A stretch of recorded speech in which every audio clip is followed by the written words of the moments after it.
Is luck real? And if it is, how can you attract it into your life? Are you able to engineer luck if it is a real thing? In this video, I'm going to be going over 5 sections that will help you understand luck like you've never understood it before. And more importantly, if you make it to the end, you will learn how you can engineer this quote-unquote luck inside of your very own life. Now, the 5th section in this video is one of the most interesting interpretations of luck. I've put a lot of visual charts throughout this to help illustrate what luck really looks like, because it's hard to conceptualize it without having a visual representation and just trying to use verbal communication to articulate the intricacies of luck. Now, with that being said, let's dive into what we will be talking about in this video. So first, you will learn these 3 things. In this video, the first thing is number 1, the psychology, probability, and philosophy behind what people call luck. I call that the 3 P's to understanding luck. The second thing is why certain people can attract opportunities repeatedly in their lives, which some people would identify those people or those individuals as lucky people. And then third, the most important thing you will learn in this video is how to apply the same mechanisms to your life, so that way your success can come a bit more predictable. And by the end, you won't believe in luck anymore.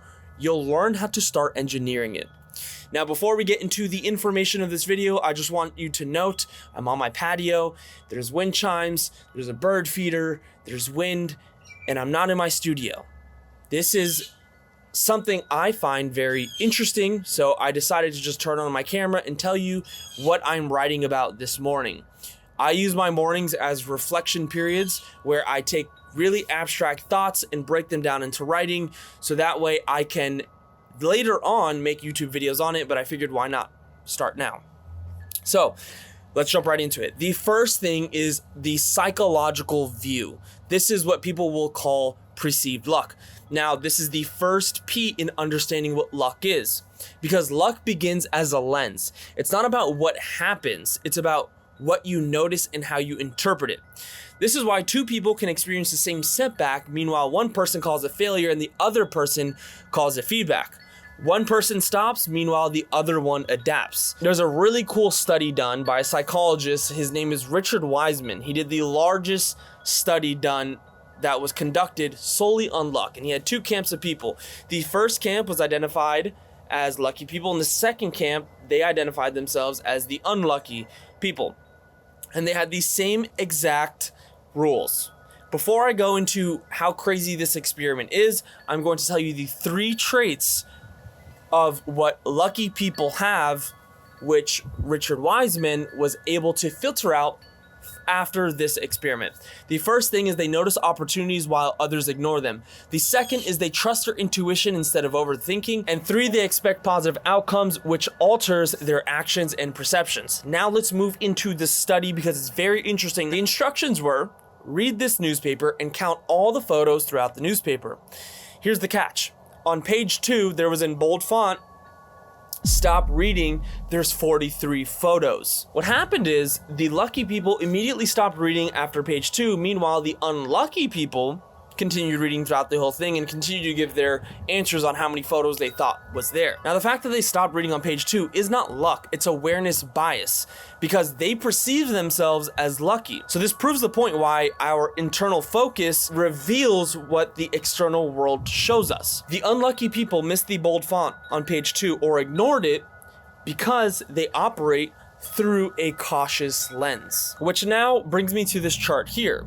This is the feedback loop of luck. And what it means in this context is that this is a self-fulfilling prophecy at work, because when you believe you're unlucky, you act cautiously. When you act cautiously, you miss opportunity. When you miss opportunity, it reinforces the belief and it becomes a cycle, and then it becomes your identity of you being an unlucky person. Now let's flip that.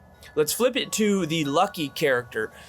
So the lucky character believes they're lucky, they act confidently, which attracts opportunity, which reinforces the belief that they're lucky, because opportunity is definitely a symptom of being lucky. And then that breeds the self-fulfilling prophecy, which forms their identity as a lucky person. Now, let's go on to the second P of what luck is. And this P is probability. I like to call this the mathematical view. From a statistical standpoint, luck is variance, not magic. Life is a probability game. Every decision, every conversation, every upload or investment that you make is a coin toss with hidden odds. If you take a coin and you flip it once, randomness will rule. If you take a coin and you flip it 100 times, patterns will start to appear. That's why gamblers lose and investors win, because volume reveals truth. Thomas J. Watson had the best quote to sum that up. He said, "If you want to increase your success rate, double your failure rate." And in business, Jeff Bezos once said about Amazon, his entire success came from a few bets that massively paid off. But what people don't understand is that they only worked because he made thousands of other smaller bets way before the few that ever paid off. Because luck rewards the one who's still flipping while everyone else stops. Which brings me to the law of large numbers. This chart here represents the law of large numbers, and in this context, the law of large numbers says the more you repeat something, the closer your results return to a true average. 1 flip equals luck. 100 flips equals skill and consistency. In life and or in YouTube or any content creation mechanism that you try to put yourself out there with, the more attempts you make, the less luck decides and the more your systems do. That's why consistency turns chaos into data and data into predictability. Repetition doesn't build skill, it filters out randomness. And when we look at this chart, you could see the volatility in just a few coin tosses. From 0 to 20, it's extremely volatile, but when you look at 0 to 100, the average smooths out because volume negates luck. And that brings me to my third point, which is the third P. I call it the philosophical view. The philosophical view, people would call, this is where preparedness meets fate. And I'll open this section with the quote from Seneca. "Luck is what happens when preparation meets opportunity." The funny thing is, you probably heard that more famously done by the notorious Conor McGregor. So this stoic idea reframes luck from superstition to symmetry. You control 1/2 of the equation. Your 1/2 that you can control is preparation. The other 1/2 is controlled by the universe, and that is opportunity. You can't schedule luck, but you could be ready for when it arrives. And there's a really good analogy I made for you to understand luck. So imagine you had a sailboat. The best thing that you could do with the sailboat is build the sail higher and keep it raised. Because when you have it raised, you could capitalize on the random gusts of wind. This is why preparation will always attract opportunity. But if you don't prepare, you will not be able to execute on the opportunity. So the sailor who has a larger sail, who built his sail larger and keeps it raised higher, will automatically find the lucky wind that pushed him further. That is the same aspect you need to carry out through life. You need to always be prepared, because if you're not, you will never be able to capitalize on the gusts of wind. Which brings me to my third chart. This is the intersection of luck. Everyone knows preparation plus opportunity equals luck. So if we grabbed preparation and we grabbed opportunity and we made them two big circles, the overlap in the middle is where luck exists. Now what happens is, if you shrink preparation, that middle zone of luck starts to shrink. This is why the bigger you make your preparation bubble, the larger the opportunity will overlap inside of your preparation. If you shrink any of them, what happens is you're shrinking the chance of luck. So that shows you can 100% dictate how much luck you will experience in your life. And what this means in context is, this ties to the Stoic determinism. You can't change fate, but what you can do is be ready for its timing. No preparation equals missed opportunity. Missed opportunity equals wasted preparation. When both collide, that's what luck looks like, that middle zone. Now for content creation, what this looks like is months of building without having any validation, but creating, uploading, and putting all the stuff out there until the algorithm catches up and rewards you for all that effort. You showing up to make videos, edit them, publish them, make sure that you're following a certain cadence is the preparation of going viral.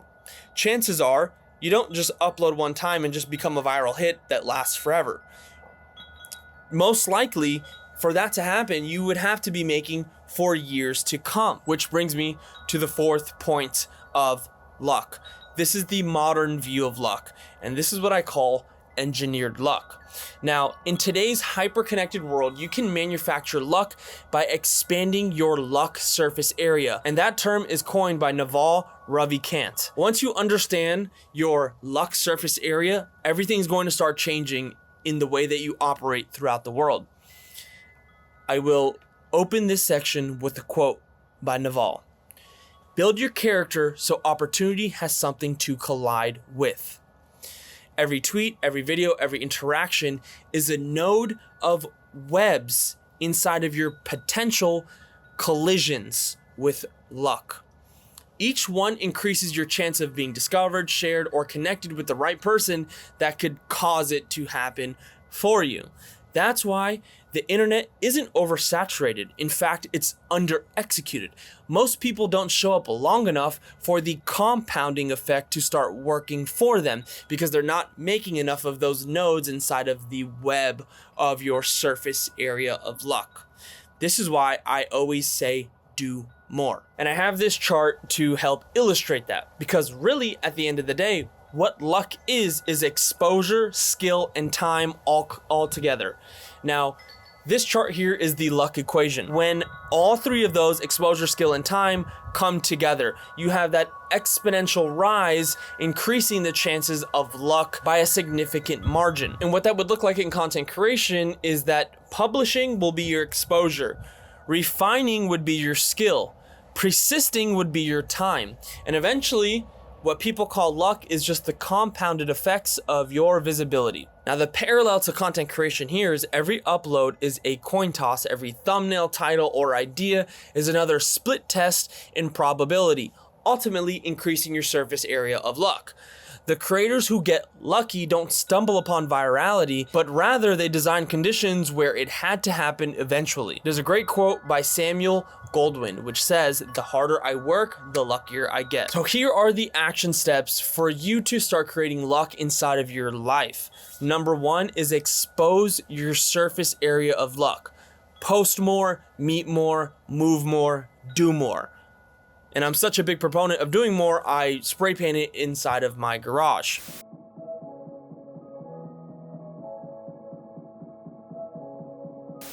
The second thing is you want to improve your preparation, meaning you always need to refine your craft up until opportunity collides with you. So, number one, increase your surface area of luck. Number two, improve your preparation. Work as if opportunity is today. Number three, you need to stay in motion. Consistency converts randomness into results. That's why the 1000th coin toss is actually skill and consistency. Meanwhile, the single coin toss is dependent on luck. The moment you stop waiting and start iterating, you stop needing luck because you built a machine that attracts it. And now typically I would end the video, but I want to give you something even better than everything else I just said. This is the law of engineered luck. This chart we're looking at is a curve showing preparation, consistency, and opportunity compounding to make results over time. What the law of engineered luck means in this context is that this law unites everything: psychology, probability, and philosophy into one truth. It's built on compounded probability, where multiple aligned factors create exponential results. Preparation builds capability. Consistency builds data. Opportunity builds timing. And together they film an upward curve where randomness fades and inevitability begins. That's the law of engineered luck. It's not fate, it's designed. And I'll leave you with this quote from my company. At first, luck feels like chaos, but over time, chaos reveals patterns of your preparation. If you found this helpful, make sure to subscribe and send this to someone you would love to see start getting lucky in their life.